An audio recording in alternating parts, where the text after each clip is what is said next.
యోగా చేసేవాళ్ళు తీసుకోవాల్సిన ముందు జాగ్రత్తలు అంటే ఫస్ట్ ఆఫ్ ఆల్ వాళ్ళు ఆహార నియమాలు కొద్దిగా పాటిస్తే బాగుంటుంది.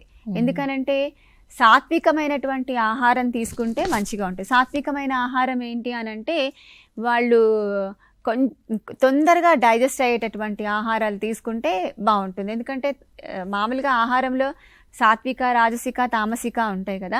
సో తామసికమైనటువంటి ఆహారాలు అంటే ఎక్కువగా బాగా నిల్వ ఉన్నటువంటి పదార్థాలు, ఇంకా స్పైసీగా ఉన్నటువంటి పదార్థాలు, ఇవి ఎక్కువగా తీసుకుంటే ఏమవుతుంటే నిద్ర ఎక్కువగా వస్తుంది. అప్పుడు అదే జాసలో ఉంటే వాళ్ళ ఆసనాలు కానీ ఇంకా వాళ్ళ సాధన అనేటటువంటిది కుదరదన్నమాట.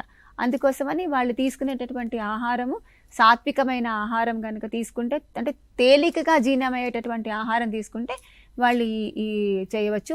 ఇంకొకటి ఏంటి అని అంటే ఫస్ట్ ఆఫ్ ఆల్ నేను యోగా ఆసనాలు అనేటటువంటివి నా కోసం నేను చేసుకోవాలనేటటువంటి నిర్ణయం దృఢంగా రావాలి. ఫస్ట్ ఆ నియమాలు ఏంటి అని అంటే అదే మొదటి నియమం. వాళ్ళు నియమం పెట్టుకోవాలి ఏంటి అని అంటే ఫస్ట్ నేను చెయ్యాలి అనేటటువంటి పర్టికులర్గా వాళ్ళంతా వాళ్ళు మనసుకు దృఢంగా చేయాలి. ఈ నెల వచ్చాను, రెండో నెల మానేశాను అని అనుకోకూడదు. 21 ఇవాళ 21 జూన్ అంతర్జాతీయ యోగా దినోత్సవం.